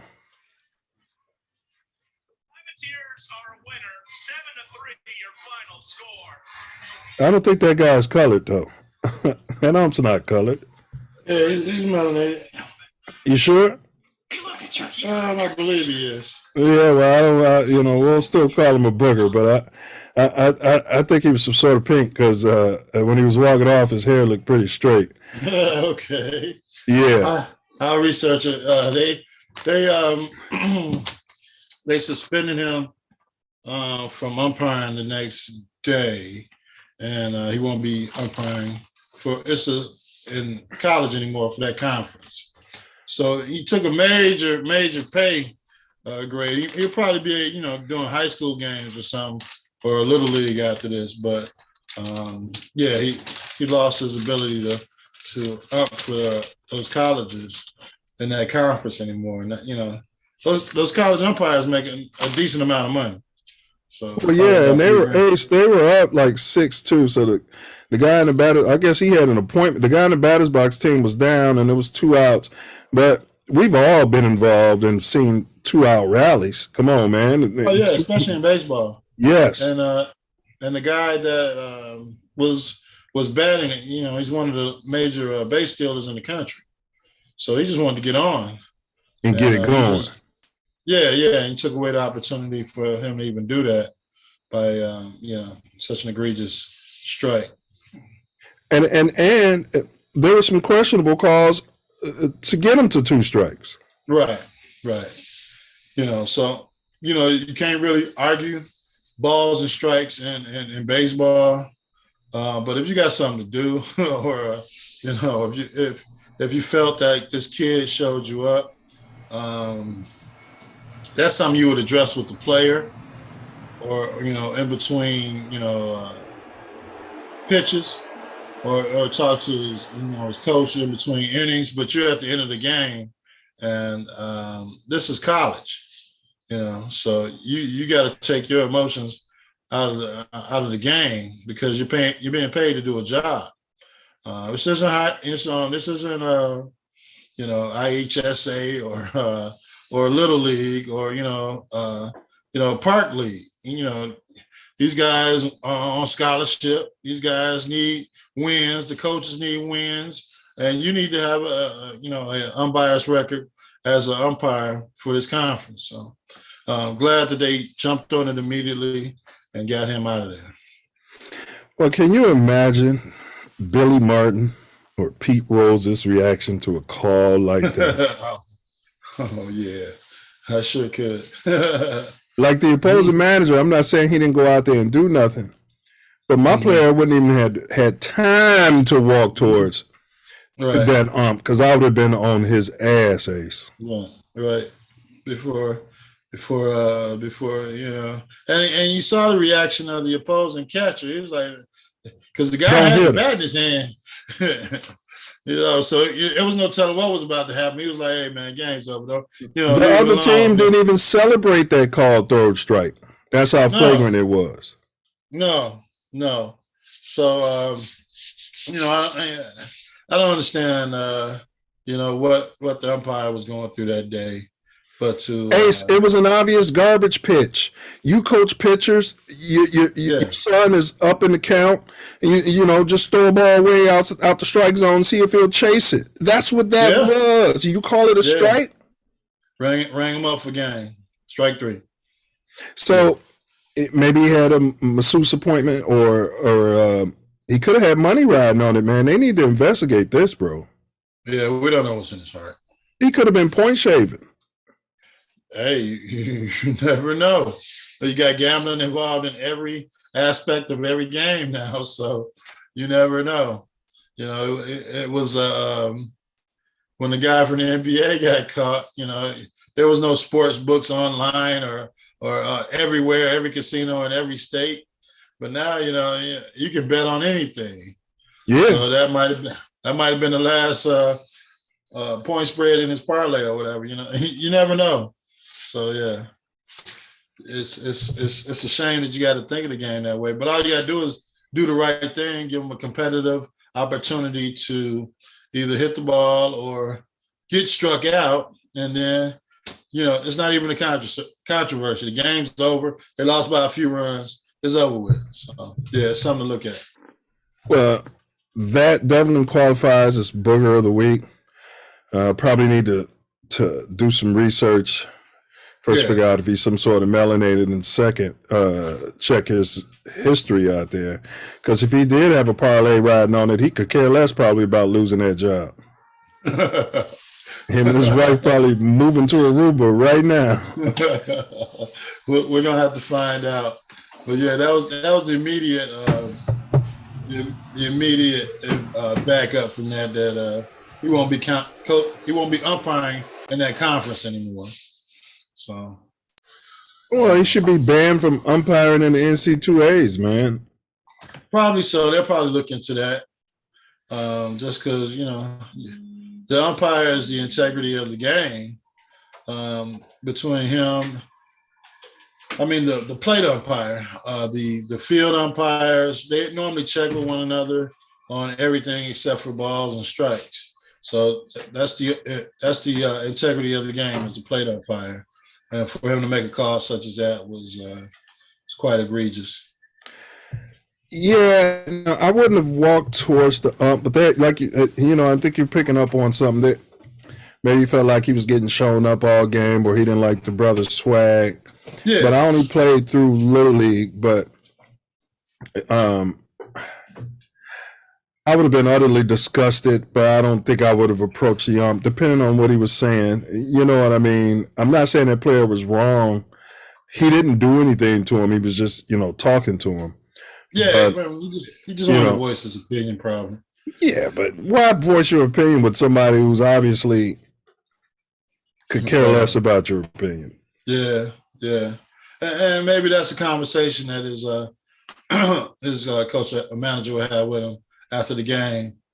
Like, yeah, we lost. Yeah, that was a terrible call to end the game. But, yeah, we got to do more before we even get to that point where to take him out of the game. So, well, you'd have to start evaluating all the other balls and strikes called to even have him be down 6-2 at that point, judging by that call. Yeah. Yeah. Like you said, it's gambling has made every call and the integrity of every game come into question, because it could mean money this way or that way for who knows how many people. Or somebody's family might be kidnapped, or you never know. Yeah. It could be anything as far as this is concerned. But that's the state of the game now. That's the state of sports. All right, Burger of the week. So let's jump on final topic. As you guys can see clearly behind me, we're discussing in honor of Women's Heritage Month, the legend of HBCU's Cheney State's female basketball squad. Their incredible Final Four run. They were a Division II school playing against Division I teams. If you see the picture behind me, that's the mock-up. That was the actual T-shirts that went out for that Final Four. Yet there are only 3 teams depicted, 3 girls depicted, and they're all non-melanated. And there's no mention. That's just amazing. And this was 1981 or 82, 81? You said 82 right there. Yeah, 81, 82 season. Yeah. Yeah. So we should have been beyond the blatant racism. This tournament, the Final Four, was in Virginia, the great state of Virginia at that time. Well, we don't know what's in the whole state's heart. We don't know what's in the hearts. Yeah. But this was a tournament put on by the NCAA. So. Yeah.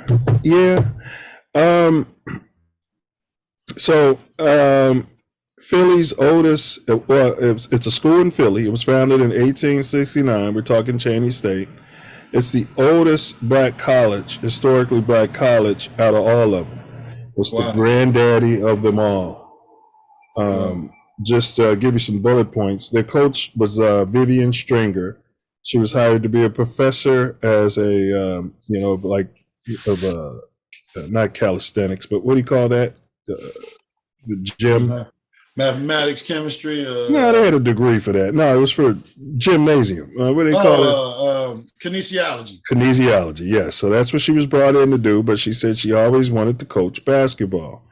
As I mentioned, it's a Division II school. That season, and even the season before, their home average victory was like 40 points. They were blowing people out of the gym.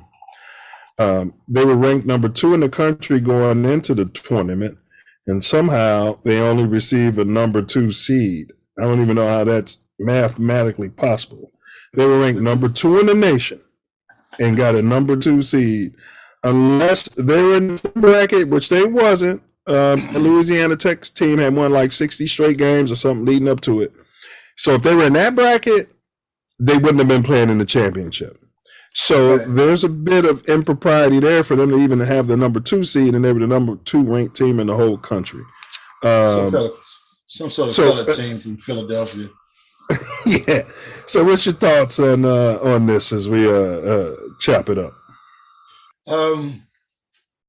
It's a long forgotten and not known fact that this team, this HBCU team, one of the oldest HBCU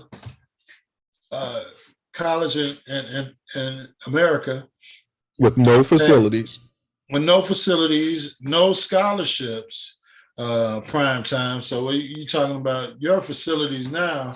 They didn't have them back in the 80s, and they didn't have any scholarships to attract these 8 All-Americans that they had on their team that just wanted to hoop and play ball.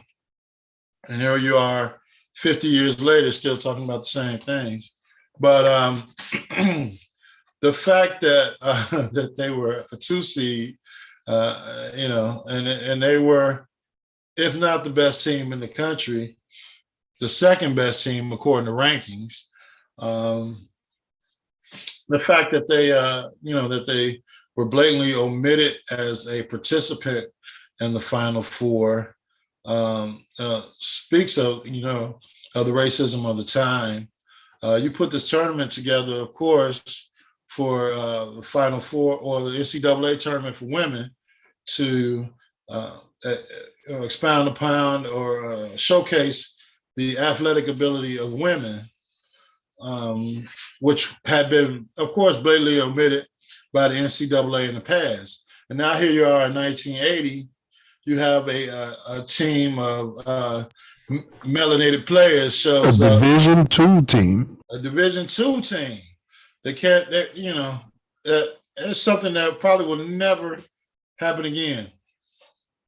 A Division II team that ran up their record to be one of the best teams in the country and made the Final Four for your inaugural NCAA women's tournament, and you had the audacity to omit them from the T-shirt and the programming and the history of your tournament, your first tournament for women, and still haven't corrected it to this day. The history that they provided, it's like they came from the Negro leagues, and they were the Jackie Robinsons of basketball, and made it to your first damn tournament, and you wanted to omit them from history completely.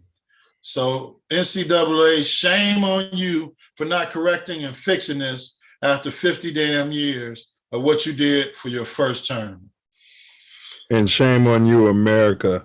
Their coach became the first. Now, Prime, if you're listening, she did move on. She ended up coaching at, I think, Connecticut and then Rutgers. But she became the first African American to get 1,000 victories, in the NCAA. She was a heck of a coach. That season, I think she lost her 1-year-old daughter to spinal meningitis out there. So they were, dealing with that. One thing, Ace, and I challenge anybody who hears this, I was looking for the box score of that game. I spent over an hour scouring the internet looking for the box score, which should be able to get. I was able to find the 1982 box score, the North Carolina Georgetown game. I was able to find that. Came right up. I looked for the box score of that game, Ace, to our point about officiating, because I smelled a rat. Yeah. Because they jumped out in the championship. They were up like 16-8. So I couldn't find a box score. I did read an article, though. Louisiana Tech team, which was, mainly all white girls. Yeah. They were 16 for 25 from the free throw line. So they had 25 free throw attempts. Take a gander at how many free throw attempts that just take a stab at it, how many free throw attempts the black girls got. Over under is, I would say, be 2. They actually had 7 attempts, but I couldn't find the box score, bro. 7 attempts. 7 attempted free throws versus 25. Yeah, well, it's the same thing with me for baseball. When I show up with this all black team, the rules seem to change, the calls get tighter, the integrity of the game seems to go away, and it's and that's even now in 2023. It's a shame. Nobody wants to address it. Everybody just want to talk about how we need to get past it. Right. Now, none of the girls or women, I saw them in interviews. ESPN had ran this, for women's, they ran it for Black History Month, but it works for Women's Heritage as well. None of them complained about the officiating, but, I was just smelling a rat, you know what I'm saying? And I wish I had watched the game because I didn't watch it. And I was big into the NCAA then. I was, you know what I mean? But yeah, I was a snot-nosed kid. I didn't know, my head from my ass. But I knew that from watching games, though, whether it was UNLV, Michigan, that the officiating can get pretty tricky in certain situations. Michigan versus Duke, things like that. UNLV versus Duke. Leitner. Leitner. Yeah. But 25 free throw attempts to 7.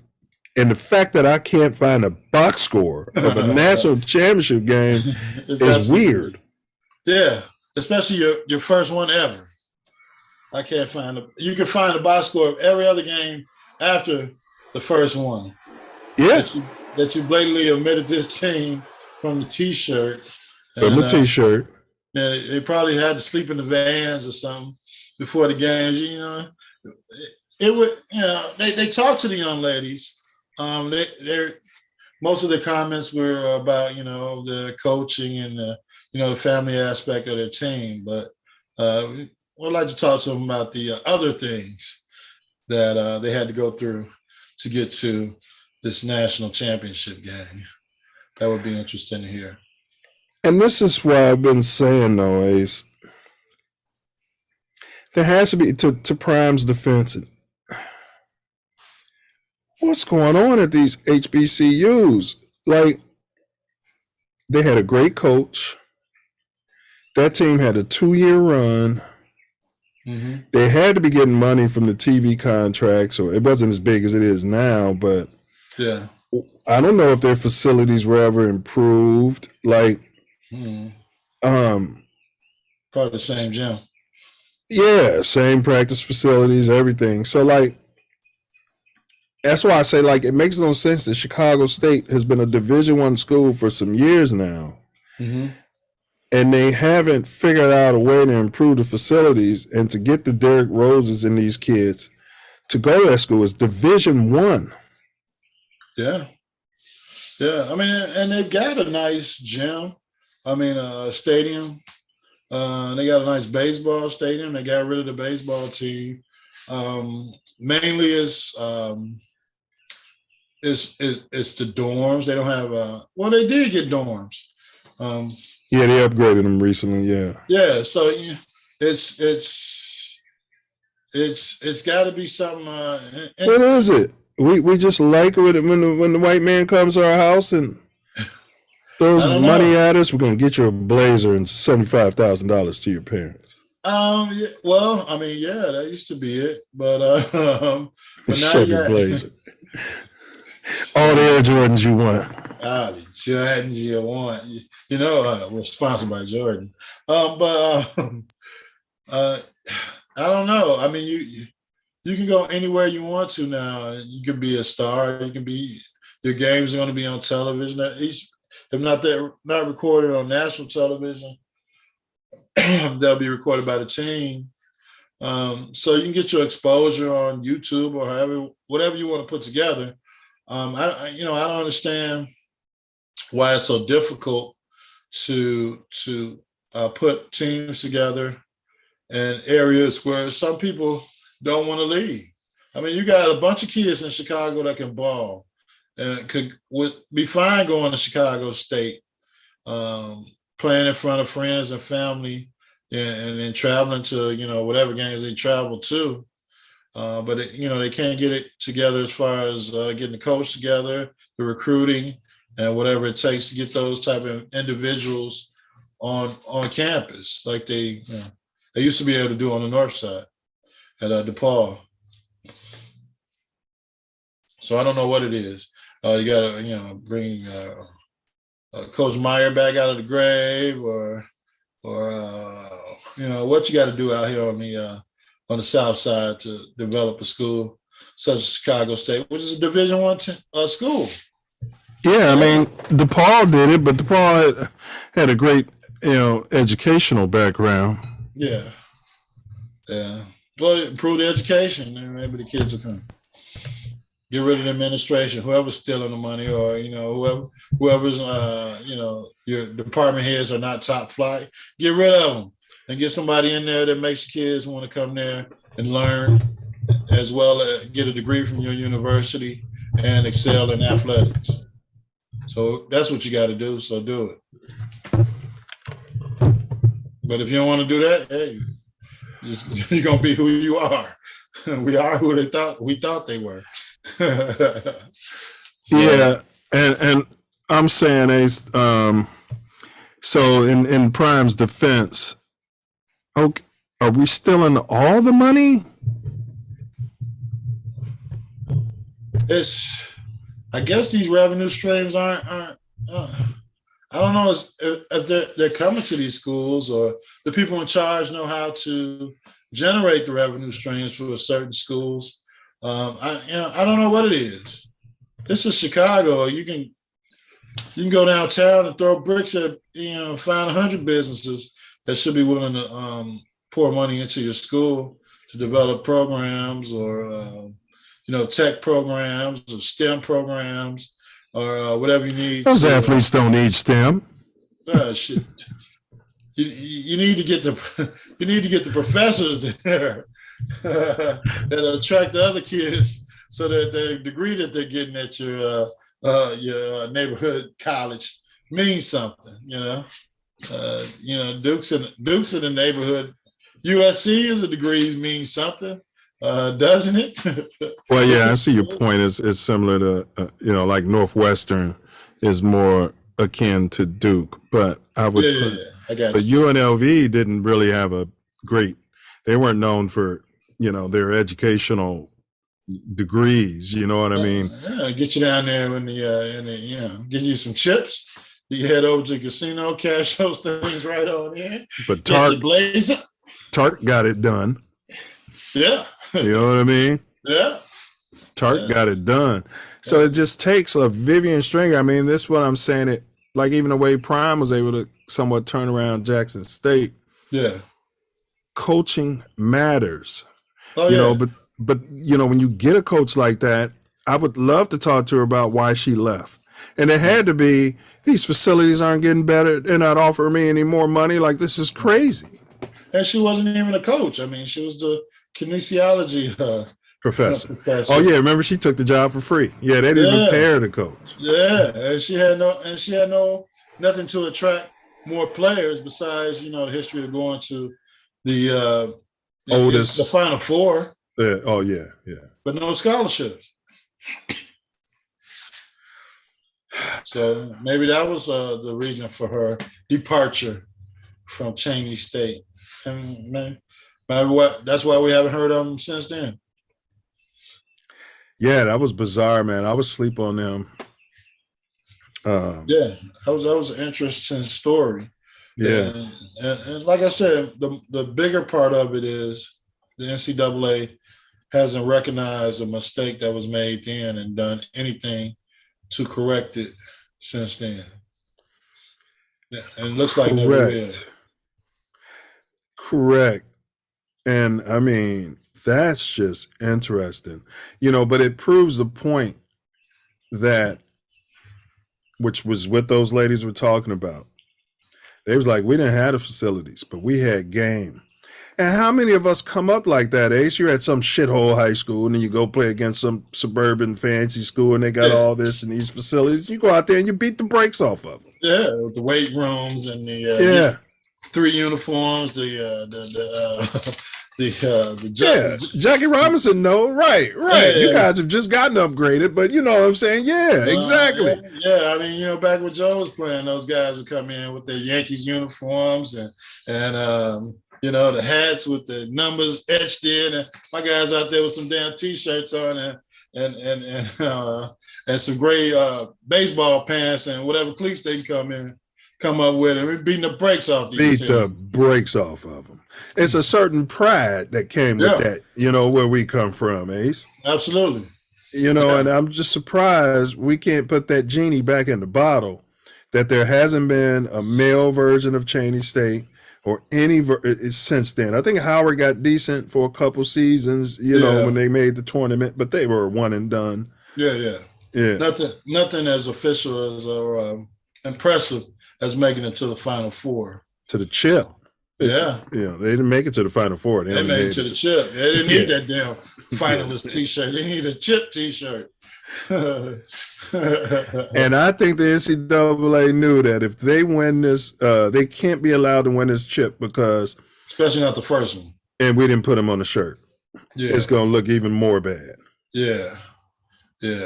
So whoever was in charge, that needs to be investigated. I'm sure they've passed on or whatever by now. But it was blatant. And it was, they went over everything before they hosted this tournament in Virginia. It's not like it was the first tournament they had. The men had a tournament, so they had a blueprint. All they had to do was follow the men's blueprint, get the teams there for the Final Four in Virginia after the NCAA tournament, however many teams you had, and go from there. So, of course, it was blatant. It was self-imposed by somebody on that NCAA Final Four staff. So that needs to be investigated and brought out. Yeah, like who looked at that and approved and signed off on that? Yeah. They didn't know. They were just adding, embers to that team's fire, boy. Right. We're not even on a shirt. Come on, man. What is this? Number 2 ranked team in the country? We're not even on the shirt? Right. And they were number 2 in the country because there's no way they would have made this HBCU team number 1, Division II team number 1 in women's college basketball. Correct. But Louisiana Tech, one thing I'll say, they had won 45 straight or something like that. They were a good team. I remember them from back in the day. They balled. Right. So, I get that. But, all right, I'm going to throw it to you for your final words there, fella. All right. My final words are just to the NCAA. I know y'all watch Mouthpiece included. So here's my take on your situation. National Women's Heritage Month. Fix the mistake. It was an error. We don't know what was in the committee's hearts to put out a T-shirt not recognizing one of the Final Four teams in your inaugural Final Four championship. But go back and fix it. Come out with the Final Four, and you've had many, not HBCU teams, but you have many melanated players that added to the coffers of the NCAA on the women's side for the last 40 plus years. Let's go back and fix this. Recognize that the women of Cheney State were at the championship game, the Final Four, and they were in the championship game, and fix this error. It takes nothing for you to give goodwill to the players that are playing their butts off to keep the NCAA brand going, as well as the institutions that they're playing for. And also you need to recognize the impetus that you need to put some more effort into bringing out HBCU basketball. So besides just recognizing this team that was omitted from the Greatest College Showcase, our inaugural, the first Final Four for women in the history of the NCAA, the fact that you omitted them and they made it to the championship game, the fact that HBCU basketball needs your help now as far as being recognized, the TV contract. I know there's different networks that are being put together by different entities, but the NCAA does owe HBCU something. They definitely owe the ladies of Cheney State some type of apology for what happened in 1982. And because eventually, after hearing us on Mouthpiece Included, like, share, and subscribe, they're going to be more people interested in this story, trying to find out, what happened to these ladies when they got to Virginia. What were the outside stories that weren't told? Yeah, they told the story that they were a team. It was a great concept. It was a great feeling for them as a family. 8 All-Americans not on scholarship, trying to pay for school and play basketball, that made it to the national championship game for the NCAA. But just the fact that it was a great story doesn't mean that there weren't backstories of what they had to go through to get there. And, even today, all melanated teams have to face these problems of trying to make it to a championship game and a tournament that was not meant for us. So just do the right thing, go back, fix this, recognize these ladies in the accomplishment that they made in 1982 in your inaugural game, and move on from there. And let's see what we can do to make all women's college basketball a lot better for everyone that plays the game. And, that's my final word for this session of Mouthpiece Included on Cheney State. Shout out to those ladies. And again, shame on you, NCAA. Yeah, personally, I don't have much to add to that. I did want to say big ups to all of them, from the coaching staff. What you guys did is incredibly inspirational. You guys are dealing with a double negative. Not only were you women during times when the masculinity was so much more toxic, and then you're also African-American women, or women of melanin, through and through. So what you guys did, like Ace said, no facilities, no scholarships to offer, coaches not getting paid a dime, will probably never be matched. I don't like to say never, because I feel like there's a Makti out there. There's a coach out there, Ace, who's going to be willing to make that sacrifice, which is what I've been saying about these guys who are going to these black schools now and saying, oh, it's a shithole, we can't do anything here. Like, you can't accomplish your goal with that mentality. You have to be able to, and if any HBCU is out there, you can hire me, you got to be able to tell these kids, look, we don't have that, and that's why we're going to go up there and beat the brakes off this team. I can remember Leo High School, small school over there on 79th Street, Catholic school. We had better facilities at my high school, but we played Leo, and I'm like, oh, look at this school. It's over here. It's in a shithole. You know what I mean? Oh, this is a gym. And then they beat the brakes off us, and it can be done. And for anyone to say that it can't be done, I don't think they've ever laced it up before. It just takes the right coach, the right AD, but then when you have success, don't trick the money off. You hit a lick in Vegas and, hit it big. Don't trick the money off. Your kids come to find out you won the lottery and you know what I mean, as a young man and there's no money in the family, coiffers, you can trick a percentage of it off. We're all human. Don't trick. There's no way in the world why Cheney State should not have been able to parlay that into consecutive and continuous victories. The foundation was laid. You know, we can't blame the pink man for that. We cannot. So, but again, I'll end it with big ups to those girls, to those ladies. You inspired me. I hope to be able to go back and watch some of those games, but I find it mighty funny that I cannot find the box score. Box score. You know, I wanted to see who scored this, how many fouls were called, and, you know, and this and that. You know what I mean? Yeah. Couldn't find it. So wiped it from history. Yeah, they're trying to. I mean, I'm sure if I would have done some more digging, but I looked over an hour, Ace, and just could not find it. So I'm going to challenge anybody. If you can find it, drop the link into the comments at the end of the video. And, you know, we can cover this next week. As far as what the actual box score of that game, it shouldn't have been that difficult to find such a historic box score. Right.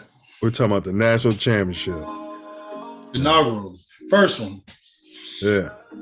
Inaugural. All right. So that does it for today, y'all. So, wait a minute. We got to talk up. So, you guys following immediately, well, at 3 p.m. today, Chicago time, it's an hour later, the Self-Love Show. We're covering exploring commercial realty and development opportunities with the law offices of Eric L. Nesbitt. He's an entrepreneur, top flight real estate attorney.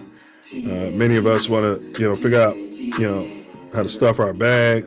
And so we're going to be discussing that today on the Self-Love Show. Next week on Mouthpiece Included, we're going to touch on the 1969 University of Wyoming, the Black 14. The Black 14. Yeah, those guys went to their coach. This is what I tell you, kids. It's better to ask for forgiveness than to ask for permission.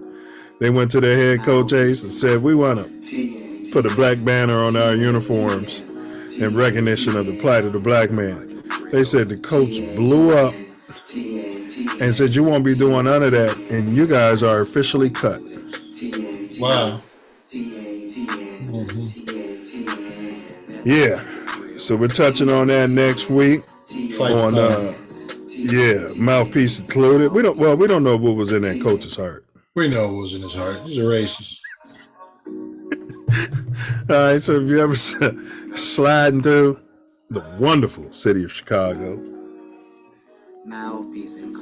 or you might even be making blocks in Inglewood, Cali, better be checking your blind spot.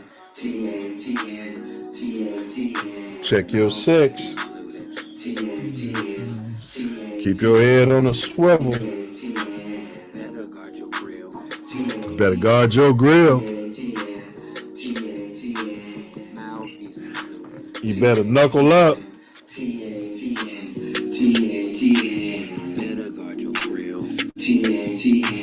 And don't forget to. And don't forget to. And don't forget to bring your mouthpiece. Don't forget it. And don't be a booger out here. Child of the butterfly. Yeah? Don't forget it. Be all wet.